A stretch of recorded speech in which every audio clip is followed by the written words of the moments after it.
Hello student, आज की इस वीडियो में हम बात करेंगे एक ऐसी प्रॉब्लम की और उसके सोल्यूशन की जो लगभग हर स्टूडेंट की लाइफ से रिलेटेड है आज की तारीख में।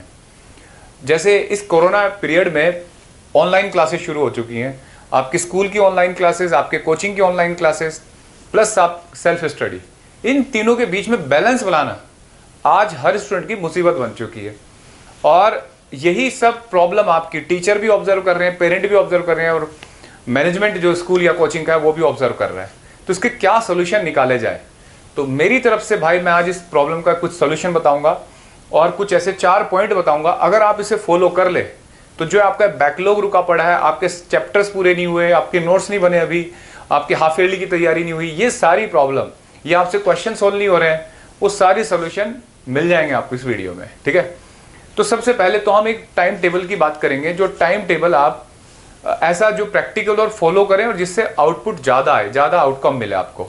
तो अगर हम टाइम टेबल की बात करें जिसमें स्कूल प्लस कोचिंग दोनों हो, तो देखो अगर बात करें बच्चों, आप जनरली जो स्टूडेंट होते हैं, एक आइडियल टाइम की बात करें अगर उठने का है तो वो 5:30 बजे मानना चाहिए। ये कब सोया होगा स्टूडेंट? 11 बजे। 11 बजे सोने वाले के लिए टाइम है। ठीक है, अगर आगे बढ़ा, अगर 12 बजे सोया होगा बच्चा तो 6:30 बजे, तो इस तरीके से कि मतलब 6-6.5 घंटे या 7 घंटे की नींद बच्चे की पूरी हो जाए। आप अगर 7 घंटे में आपका काम चलता है तो आप 10:30 बजे सो जाइए। ठीक है, मतलब उस तरीके का टाइम टेबल है ये। अब देखो 5:30 से 7 ये आपका टाइम है। इस टाइम में आप शुरुआत दिन की करिए। सबसे पहले 2-3 गिलास पानी पीजिए और अच्छी एक्सरसाइज 25 से 30 मिनट एक्सरसाइज करिए, योगा करिए, जो आप करना चाहते हो, और साथ में मेडिटेशन करिए और प्राणायाम। ठीक है, क्योंकि आप मेडिटेशन और प्राणायाम से अपनी ब्रेन की एक्सरसाइज करते हो। फिजिकल एक्सरसाइज तो आपकी पूरे दिन होती है, भाग दौड़ करते हैं, लेकिन ब्रेन की एक्सरसाइज बहुत जरूरी है। तो वो आप इस 15 मिनट 20 मिनट आप मेडिटेशन या प्राणायाम करिए। ठीक है, अब देखो, अब ये आपके साथ 1.5 घंटा है, ये आपका है, कैसे इस्तेमाल करो। आपको कोई स्पोर्ट्स वगैरह है तो उसमें जा सकते हो, आप वो कर सकते हो। ठीक, अब कुछ बच्चों की कोचिंग क्लासेस 7 से शुरू हो जाती हैं। ठीक है, कुछ की 8 से शुरू होती हैं। तो ज़्यादातर बच्चे जिनसे मैं पढ़ाता हूँ या ज़्यादातर बच्चों से बात होती है तो 8 से 2 की बात है। 8 से 2 कोचिंग स्कूल की क्लासेस हमने मान ली कि भाई 8 से 2 क्लास होगी। ठीक है, 8 बजे से 2 बजे तक आपकी स्कूल क्लास है।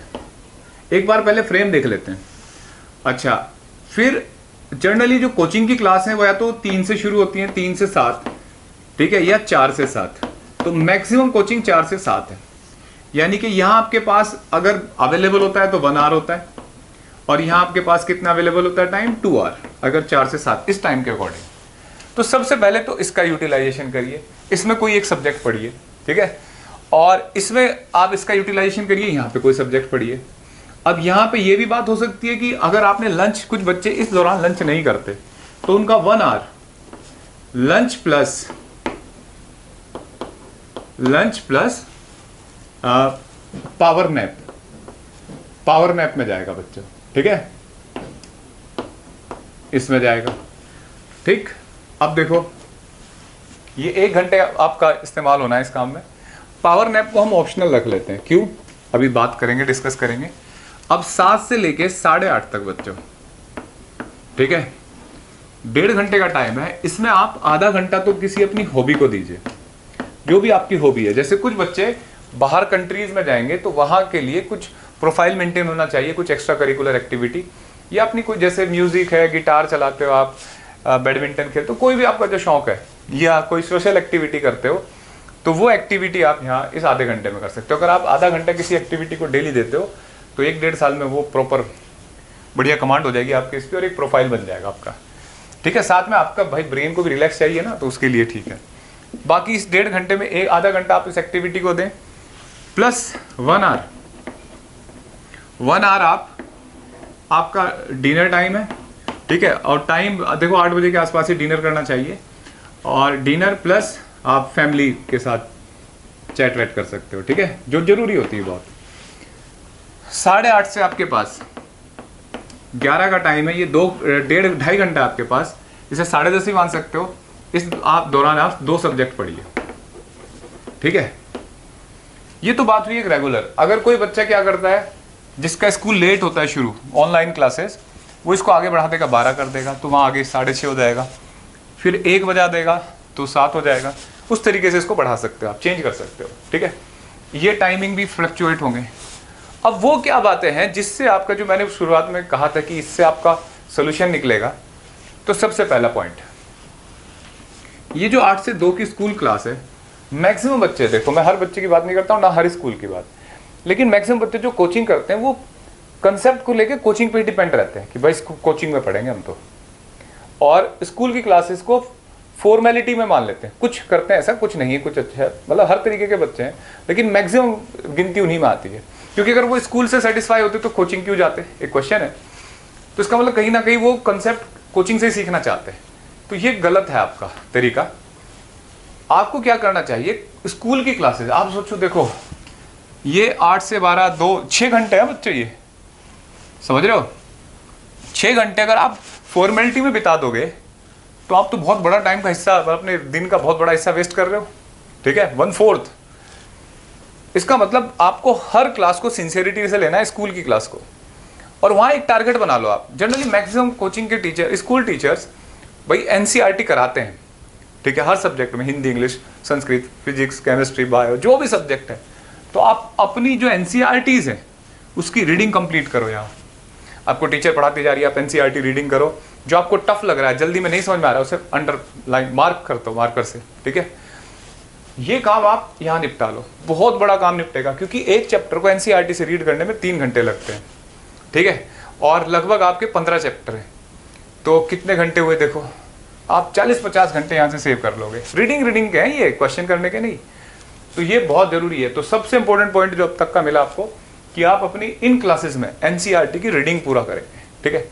जो इस दौरान 1-2 और बातें होंगी, ये क्लास लगातार नहीं चलती, इनमें ब्रेक होता है 15-20 मिनट का। ऑनलाइन क्लासेस में स्क्रीन टाइम रिड्यूस कर दिया, ऐसा कुछ कर रहे हैं, रिलैक्सेशन दे रहे हैं आपको स्कूल वाले, अच्छी बात भी है। तो उस टाइम में आप अगर ब्रेक 15 मिनट का है तो उसमें आप वॉक करिए, पानी पियो, हल्का फुल्का कुछ खाओ। अच्छा, खाने पीने में बहुत बढ़िया रहो यार, खाना पीना बहुत बढ़िया होना चाहिए।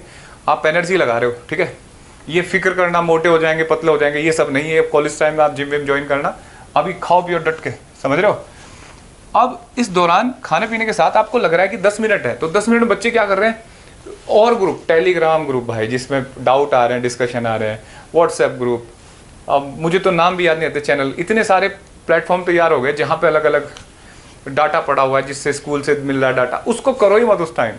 तो 10 मिनट रिलैक्स करो, आंखें बंद करके बैठ जाओ, ठीक है, डीप ब्रीथिंग करो, इससे आपको एनर्जी बनी रहेगी। एक ये, अगर ब्रेक आधे घंटे से ज़्यादा का है, आधे घंटे का है, तो उस दौरान उस सब्जेक्ट का होमवर्क पूरा करना शुरू कर दो। स्कूल का होमवर्क बहुत लोड देता है भाई।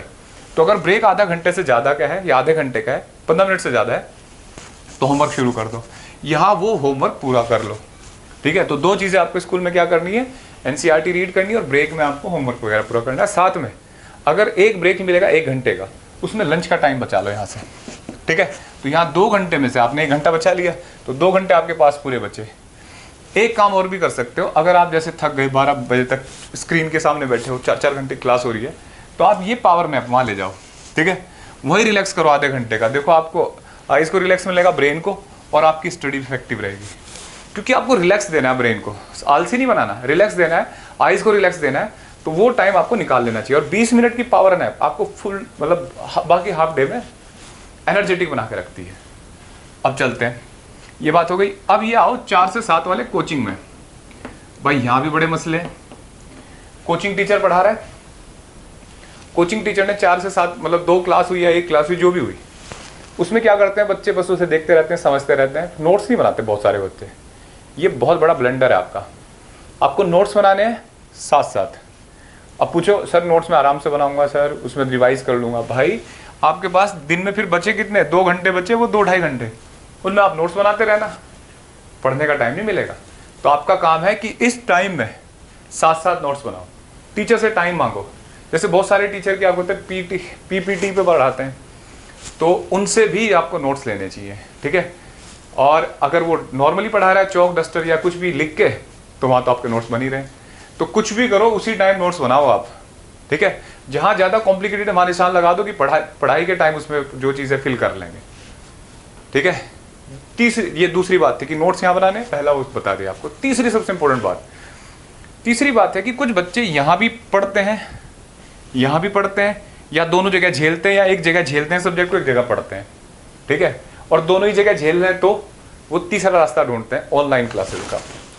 ऑनलाइन चैनल पकड़ते हैं, यूट्यूब या इधर उधर किसी और प्लेटफॉर्म पे चले जाते हैं, कोचिंग से, अपने कोचिंग से अलावा। तो भाई मेरा मानना यह है कि अगर आपको दोनों जगह, भाई स्कूल तो आपकी मजबूरी, आपको बैठना पड़ेगा, ठीक है, उसको आप छोड़ नहीं सकते, लेकिन जो कोचिंग है, अगर आपको मान लो कोचिंग का पढ़ा नहीं समझ में आ रहा है तो उसको छोड़ दो, उस प्लेटफॉर्म पे जहां आपको समझ में आ रहा है वहां पढ़ो। लेकिन अगर आपको कोचिंग का पढ़ा समझ में आ रहा है तो फिर वहां मत जाओ। अगर आपने यहाँ पढ़ा, ठीक है, और फिर आपने ये जो टाइम था इसमें रात में ही आप वीडियो देखोगे इधर उधर की चैनल की, तो भाई सारा टाइम तो आपने वेस्ट कर लिया अपना। सेल्फ स्टडी कहाँ है? और बिना सेल्फ स्टडी के सिलेक्शन नहीं होता। आप वीडियो देख देख के, आप नॉलेज देख देख के, पढ़ पढ़ के आपकी नॉलेज तो भर जाएगी, स्किल नहीं आ पाएगा। और सिलेक्शन जो होता है वो स्किल से होता है, क्वेश्चन क्रैक करने की स्किल से, नॉलेज से नहीं होता। नॉलेज तो टीचर के पास भी बहुत भरी पड़ी है, लेकिन क्वेश्चन को क्रैक करने का स्किल एक स्टूडेंट में बेहतर होता है टीचर से ज़्यादा।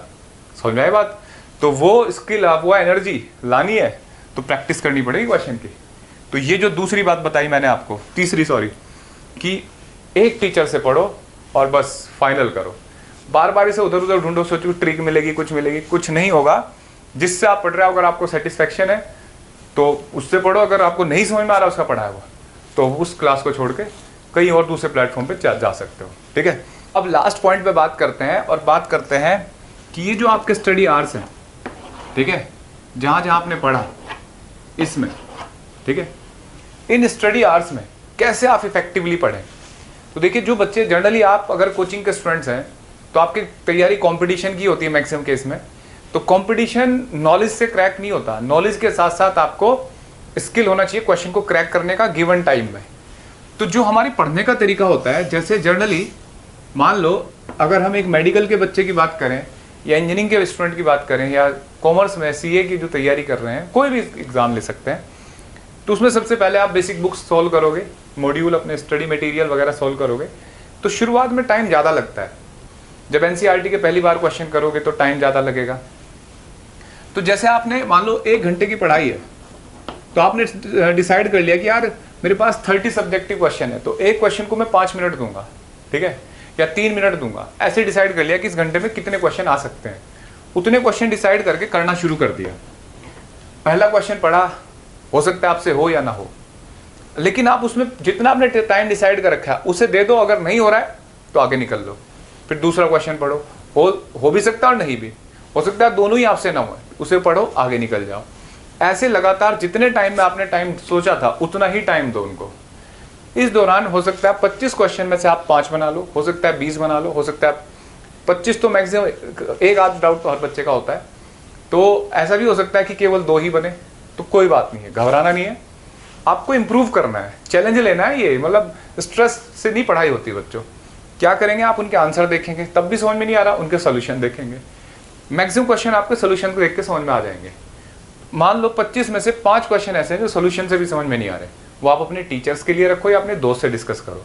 तो ये डाउट का तरीका है, इससे आप इफेक्टिवली पढ़ पाओगे। अगर आप यही करोगे कि जैसे आपने कोई क्वेश्चन लिया और उसी पे बैठे रहे आधे घंटे तक, तो आपका टाइम वेस्ट होगा, ठीक है। तो इस तरीके से आप मैक्सिमम आउटपुट निकाल पाओगे। तो आज की वीडियो मैंने आपको 4 बातें बताई, एक बार रिवाइज करता हूँ। इस शेड्यूल के साथ साथ सबसे पहले एनसीईआरटी अपनी कोचिंग क्लासेस में, स्कूल क्लासेस में ही पूरी करो। दूसरा, नोट्स बनाओ साथ साथ आपकी जो ऑनलाइन क्लासेस हैं कोचिंग की। और तीसरा, एक ही क्लास एक ही टीचर से पढ़ो, ज़्यादा इधर उधर भागो सेम सब्जेक्ट के लिए, टॉपिक के लिए, और टाइम फ्रेम के साथ पढ़ो, ठीक है। और साथ में अपने आपको कैसे रिलैक्स देना है, बीच बीच में पावर नैप लेनी है, ये सब आपको बताया। तो उम्मीद करता हूँ आपको सोल्यूशन मिल गया होगा। और अगर आपके सोल्यूशन इससे सुधार हो रहा है आपके शेड्यूल में तो जरूर लिखेंगे आप कमेंट में। थैंक यू बच्चों, गुड लक।